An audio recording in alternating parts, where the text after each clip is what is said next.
Kerajaan Samudra Pasai merupakan kerajaan yang terletak di sekitar Loksamawe, Aceh. Kerajaan ini diperkirakan berdiri pada abad ke-13 Masehi. Kerajaan Samudra Pasai didirikan oleh Nazimuddin Al-Kamil, seorang laksamana dari Mesir. Nazimuddin kemudian mengangkat Mauraselu untuk memerintahkan Samudra Pasai dengan gelar Sultan Malik As-Soleh. Namun, yang lebih terkenal yaitu Mauraselu sebagai pendiri dan pemimpin pertama kerajaan Samudra Pasai. Kerajaan Samudra Pasai mengalami masa kejayaan pada masa pemerintahan Sultan Mahmud Malik Az-Zahir. Pada masa pemerintahannya ini, Samudra Pasai mengalami perkembangan yang pesat. Pada masa ini, banyak para ulama dari Timur Tengah datang ke Samudra Pasai. Puncak kejayaan Samudra Pasai ini ditandai dengan aktivitas perdagangan yang semakin maju, ramai, dan menggunakan koin emas sebagai alat pembayarannya.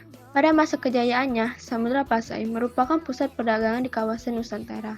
Samudra Pasai memiliki banyak bandar yang dikunjungi oleh para saudagar dari berbagai negeri, seperti Arab, Siam, India, Tiongkok, dan Persia.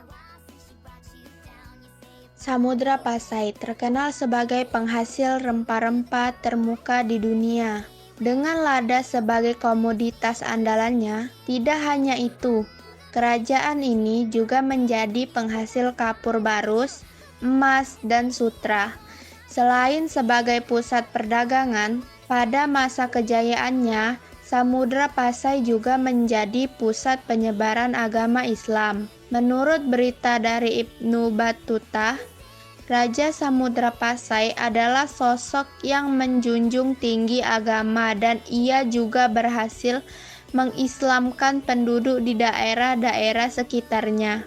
Masa kejayaan Samudra Pasai juga dipengaruhi oleh lemahnya pengaruh kerajaan Sriwijaya. Berikut nama-nama raja di kerajaan Samudra Pasai. 1. Sultan Malik Al-Soleh dari 1267 sampai 1297. 2. Sultan Mahmud Malik Az-Zahir yang pertama dari 1297 sampai 1326. 3.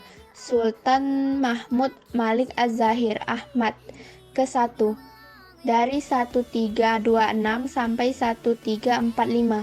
4. Sultan Mansur Malik Az-Zahir yang kedua dari 1345 sampai 1349. 5. Sultan Zainal Abidin dari 1349 sampai 1406. 6. Sultana Malika Nahrashisyah dari 1406 sampai 1428. 7. Sultan Zainal Abidin yang kedua dari 1428 sampai 1438. 8. Sultan Sahluddin dari 1438 sampai 1462. 9. Sultan Ahmad II dari 1462 sampai 1464. 10. Sultan Abu Zaid Ahmad yang ketiga dari 1464 sampai 1466. 11. Sultan Ahmad yang keempat dari 1466 sampai 1466. 12. Sultan Mahmud dari 1466 sampai 1468. 13.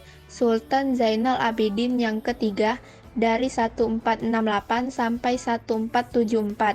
14. Sultan Muhammad Syah yang kedua dari 1474 sampai 1495. 15. Sultan Al-Kamil dari 1495 sampai 1495. 16. Sultan Abdullah dari 1495 sampai 1506. 17. Sultan Muhammad Syah yang ketiga dari 1506 sampai 1507. 18. Sultan Abdullah dari 1507 sampai 1509. 19. Sultan Ahmad yang kelima dari 1509 sampai 1514. 20. Sultan Zainal Abidin yang keempat dari 1514 sampai 1517. Dengan letaknya yang strategis, maka Samudra Pasai berkembang sebagai kerajaan maritim dan bandar transito. Dengan demikian, Samudra Pasai menggantikan peran Sriwijaya di Selat Malaka. Kerajaan Samudra Pasai memiliki hegemoni atau pengaruh atas pelabuhan-pelabuhan penting di Pidi, Perlak, dan lain-lain. Samudra Pasai berkembang pesat pada masa pemerintahan Sultan Malik Al-Tahir II. Hal ini juga sesuai dengan keterangan Ibnu Battulah. Komoditi perdagangan dari samudra yang penting adalah lada, kapur barus, dan emas. Dan untuk kepentingan perdagangan sudah dikenal uang sebagai alat tukar, yaitu emas yang dinamakan dirham. Makam Sultan Malik Saleh, sejarah dan peninggalan kerajaan Samudra Pasai. Salah satunya makam peninggalan kerajaan Samudra Pasai berikutnya adalah ditemukannya beberapa makam raja-raja yang pernah memimpin kerajaan tersebut. Yang kedua, dirham. Dirham merupakan alat pembayaran pada masa kerajaan Samudra Pasai yang terbuat dari emas. Dirham pertama kali dikeluarkan pada masa pemerintahan raja kedua, yakni Sultan Malik Al-Zahir. Dari mata uang emas yang ditemukan, diketahui beberapa nama raja yang pernah memerintah di kerajaan Samudra Pasai. 3. Relief. Relief peninggalan kerajaan Samudra Pasai berikutnya adalah relief berupa lampu yang berisikan kalimat tauhid dalam batu nisan.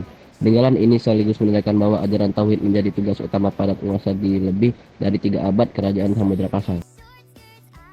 Penyebab keruntuhan kerajaan Samudra Pasai dipengaruhi 2 faktor, yaitu faktor internal dan eksternal. Salah satu faktor internal penyebab runtuhnya kerajaan Samudra Pasai yaitu 1. Konflik keluarga.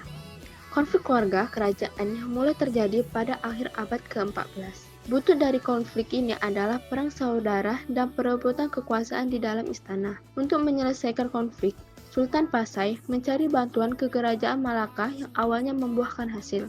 Akan tetapi, bantuan dari kerajaan Malaka ini pada akhirnya membawa dampak lain yang membuat kerajaan Samudra Pasai semakin dekat pada keruntuhannya. Faktor eksternal penyebab runtuhnya kerajaan Samudra Pasai yaitu 1. Berdirinya Kesultanan Malaka. Kerajaan Malaka berdiri pada awal abad ke-15 yang membuat munculnya pusat politik dan perdagangan baru di Malaka yang lokasinya lebih strategis dibandingkan Samudra Pasai. Hal ini juga yang membuat kerajaan Samudra Pasai perlahan-lahan mulai mengalami keruntuhan. Seiring berjalannya waktu, keberadaan Samudra Pasai di kawasan Malaka mulai melemah akibat dominasi sektor perdagangan kerajaan Malaka di wilayah tersebut. 2. Serangan dari kerajaan Majapahit dari Jawa Timur. Samudra Pasai yang berhasil menjadi pusat perdagangan strategis di Selat Malaka membuat kerajaan Majapahit berambisi untuk menyatukan Nusantara dengan cara menyerang kerajaan Samudra Pasai. Selain itu, serangan Majapahit terhadap Samudra Pasai juga didorong oleh adanya perilaku yang tidak pantas dari Sultan Ahmad Malik Al-Zahir terhadap putri Majapahit, Raden Galuh Gamaranceng. Alhasil, pada tahun 1345 sampai 1350 Masehi, Mahapatih Gajah Mada diperintahkan oleh Raja Majapahit Hayam Wuruk untuk menyerang kerajaan Samudra Pasai. Awalnya, Majapahit hanya menyerang pada perbatasan Perlak, tetapi mereka gagal karena wilayah itu dijaga ketat oleh pihak Samudra Pasai. Akibatnya, Gajah Mada memilih mundur terlebih dahulu sembari mencari strategi baru untuk menyerang Samudra Pasai dari 2 arah, yakni darat dan laut. Serangan darat yang dilakukan Majapahit juga gagal, tetapi mereka berhasil membawa masuk pasukan ke dalam istana setelah menginvasi lewat laut. Serangan Majapahit pun ini membuat kerajaan Samudra Pasai mulai mengalami kemunduran. 3. Adanya serangan dari Portugis pada awal abad ke-16. Pada 1511 Masehi, Portugis yang dipimpin oleh Alfonso de Albuquerque menyerang Malaka dengan membawa kekuatan 15 kapal dan 16.000 pasukan.